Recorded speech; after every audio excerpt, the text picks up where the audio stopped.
القرآن هو إمامنا على هداية الله آمسنا. خليد بالقرآن هو إمامنا على هداية الله آمنا. كلام ربنا هداياتنا، عطاء جبريل على رسولنا. كلام ربنا هداياتنا، عطاء جبريل على رسولنا. كلام ربنا على نور المصطفى. كلام ربنا على نور المصطفى.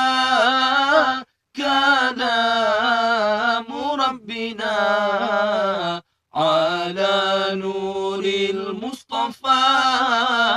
كلام ربنا على نور المصطفى. Kekalkan Al-Quran sebagai imam kita, semoga menjadi petunjuk bagi kita. Kekalkan Al-Quran sebagai imam kita, semoga menjadi petunjuk bagi kita. Kalamullah hidayah bagi kita, diberikan Jibril kepada Nabi kita. Kalamullah hidayah bagi kita, diberikan Jibril kepada Nabi kita.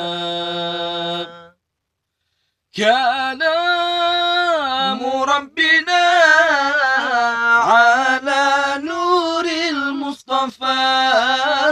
Kalamu Rabbina ala nuril Mustafa. Kalamu Rabbina ala nuril Mustafa.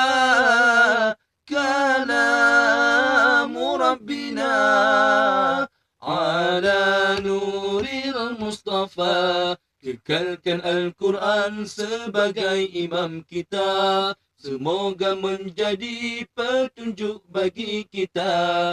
Kekalkan Al-Quran sebagai imam kita, semoga menjadi petunjuk bagi kita. Kalamullah hidayah bagi kita, diberikan Jibril kepada Nabi kita. Kalamullah hidayah bagi kita, diberikan Jibril kepada Nabi kita.